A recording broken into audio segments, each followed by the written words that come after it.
நீங்கள் இணைந்து கொண்டிருப்பது யாழ்வாசல் தொலைக்காட்சியின் செய்திகளுடன். இன்றைய செய்திகளில் இலங்கை, இந்திய, உலகம், விளையாட்டு, சினிமா, வர்த்தகம் மற்றும் வாணிப செய்திகள் இடம்பெறுகின்றன.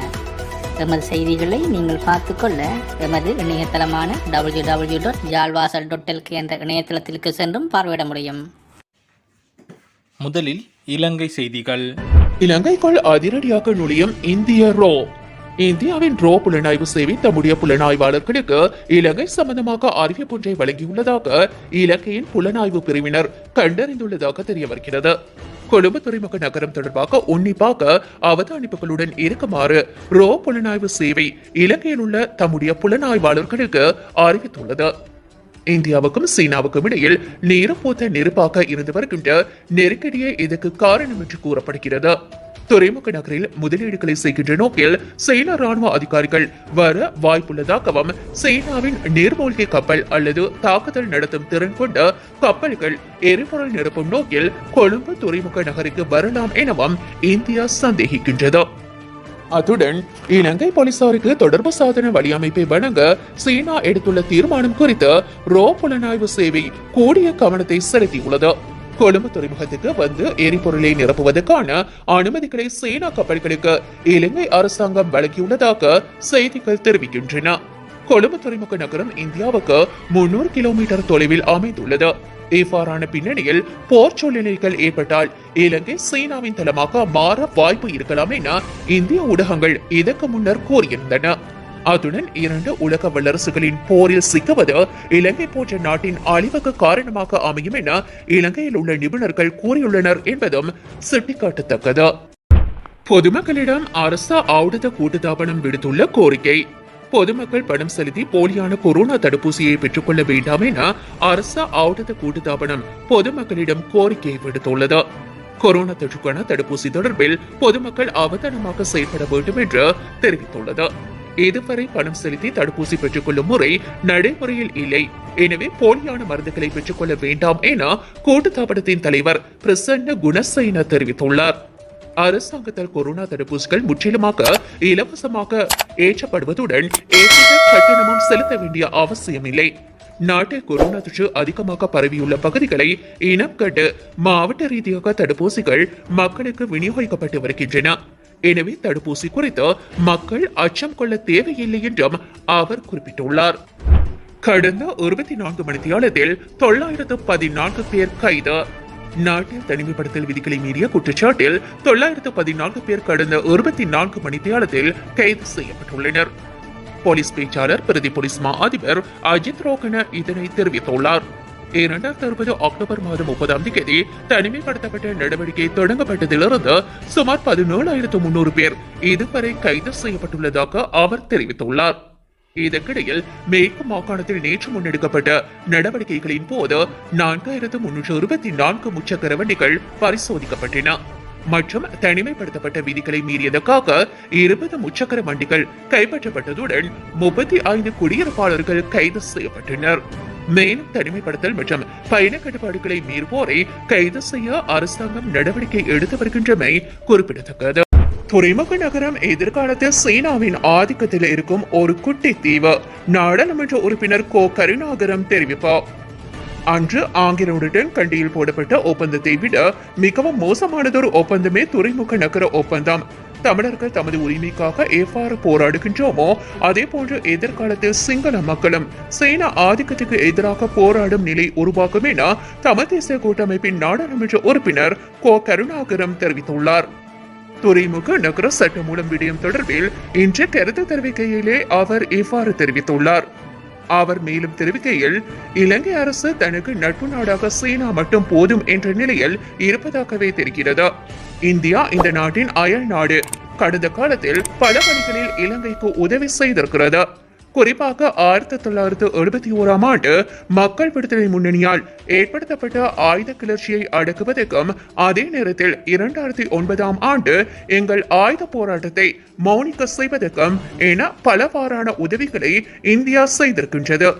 இவற்றையெல்லாம் மறந்து இலங்கை அரசு செயல்பட்டு வருகிறது. நாட்டுக்கு பணம் தேவைதான். பணம் ஒன்றை முக்கிய கருதுகோளாக கருதி இந்தியா உட்பட ஏனைய நாடுகளை தூரத்தில் வைத்திருப்பது என்பது நல்ல விடயமாக இல்லை.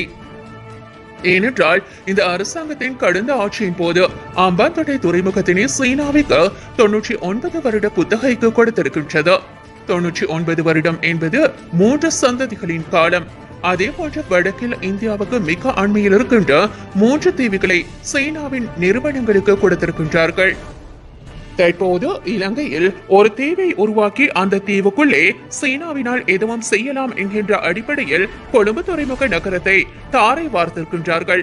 ஆனால் இந்தியாவுக்கு ஆதரவாக ஒப்பந்தம் செய்ய கொழும்பு துறைமுகத்தின் கிழக்கு முனைய ஒப்பந்தத்தை இல்லாமல் செய்து இந்தியாவை வெறுப்பேற்றியிருக்கின்றது.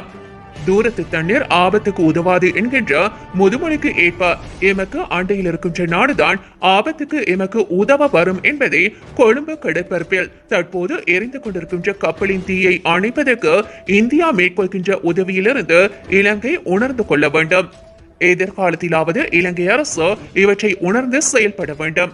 சீனாவை பொறுத்தவரையில் தனது ஆதிக்கத்தை இந்த நாட்டுக்குள் கொண்டு வர வேண்டும். இந்தியாவுக்கு மிக அண்மையில் இருக்கின்ற எமது நாட்டில் தனது காலை பதித்து இந்தியாவுக்கு அச்சுறுத்தலாக இருக்க வேண்டும் என்பதற்கு மேலாக தங்களது கலை கலாச்சாரங்களை இங்கு கொண்டு வருவதில் உன்னிப்பாக இருக்கின்றார்கள். இலங்கைக்கு சீனாவில் முதலாக அன்பளிப்பு செய்யப்பட்ட பண்டார் நாயக சர்வதேச மாநாட்டு மண்டபத்தில் சீன மொழி பொறிக்கப்பட்டதாக தெரிவிக்கப்படுகின்றது. ஆனால் இன்று கொழும்பு மற்றும் நாட்டின் பல பிரதேசங்களிலே அவர்களால் மேற்கொள்ளப்படுகின்ற பல செயற்பாடுகளில் சீன மொழியில் எழுத்துக்கள் பொறிக்கப்பட்டிருப்பதை காணக்கூடியதாக இருக்கின்றது. இந்த நாட்டில் தமிழ் மக்கள் கடந்த காலங்களிலே அடக்கி ஒடுக்கப்பட்டு அவர்களது கலை கலாச்சாரம் மழுங்கடிக்கப்பட்டது என்பதற்காக தனி நாடு கேட்டு தமிழர்கள் நாங்கள் போராடினோம். இப்படியான ஒரு நிலை எதிர்காலத்தில் சிங்கள மக்களுக்கும் சீனா ஆதிக்கத்துக்கு எதிராக போராடக்கூடிய ஒரு சூழ்நிலை உருவாக்கும் என்பதையே எமது அனுபவம் சொல்கின்றது. ஒரு காலத்தில் ஆங்கிலேயரின் வருகையும் இவ்வாறுதான் இருந்தது. அதன் பின்னர் அவர்களின் ஆதிக்கம் அதிகரித்த பின்னர் நாங்கள் ஆங்கிலேயருக்கு எதிராக போராடினோம். அன்று ஆங்கிலேயருடன் கண்டியில் போடப்பட்ட ஒப்பந்தத்தை விட மிகவும் மோசமானதொரு ஒப்பந்தமே துறைமுக நகர ஒப்பந்தம் என்ற பெயரில் இலங்கை அரசினால் சீனாவுடன் செயற்பட்டிருக்கின்றது.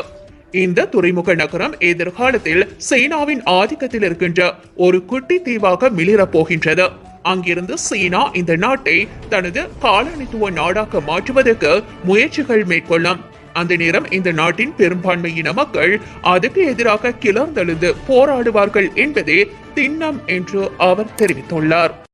இலங்கையில் இதுவரை கோவிட்-19 1405 பேர் உயிரிழப்பு. மே மாதம் 29ஆம் தேதி 6 கோவிட் மரணங்களும், மே மாதம் 14ஆம் தேதி தொடக்கம் மே மாதம் 28ஆம் தேதி வரை 36 கோவிட் மரணங்களும் பதிவாகியுள்ளதாக அரசாங்க தகவல் திணைக்களம் தெரிவித்துள்ளது. இதன்படி இறுதியாக இலங்கையில் 42 கொரோனா மரணங்கள் பதிவாகியுள்ளன. இந்நிலையில் 2021ஆம் ஆண்டு மே மாதம் 29ஆம் தேதி 6 கோவிட் மரணங்கள் இடம்பெற்றதாக சுகாதார சேவைகள் பணிப்பாளர் நாயகம் உறுதி செய்துள்ளார். மேலும் மே மாதம் 14ஆம் தேதி தொடக்கம் 28ஆம் தேதி வரை கோவிட் நோயாளர்களில் 36 பேர் உயிரிழந்துள்ளமை உறுதி செய்யப்பட்டுள்ளது. மே மாதம் 14ஆம் தேதி 1 மரணமும், மே மாதம் 19ஆம் தேதி 2 மரணங்களும், மே மாதம் 20ஆம் தேதி 1, மே மாதம் 21 2, மே மாதம் 22 2, மே மாதம் 23 3, மே மாதம் 25 3, மே 26 2, மே மாதம் 27 10, மே மாதம் 28ஆம் தேதி 10 மரணங்களும் பதிவாகியுள்ளன. அதற்கமே இலங்கையில் பதிவாகியுள்ள கோவிட்-19 தொற்று காரணமாக மரணங்களின் மொத்த எண்ணிக்கை 1405 ஆகும். இதேவேளை நேற்று 2827 பேருக்கு கோவிட்-19 தொற்று உறுதி செய்யப்பட்டுள்ளது. இதற்கமே நாட்டில் கொரோனா தொற்றுக்குள்ளானவர்களின் எண்ணிக்கை 1,80,538 அதிகரித்துள்ளது. இலங்கையில் மேலும் தொற்றுக்குள்ளானவர்களில் மேலும் 2029 பேர் பூரணமாக குணமடைந்து வீடு திரும்பியுள்ளார்கள். இதற்கு மேல் நாட்டில் இதுவரை கொரோனா தொற்றிலிருந்து பூரணமாக குணமடைந்தவர்களின் எண்ணிக்கை 1,48,391 உயர்வடைந்துள்ளது.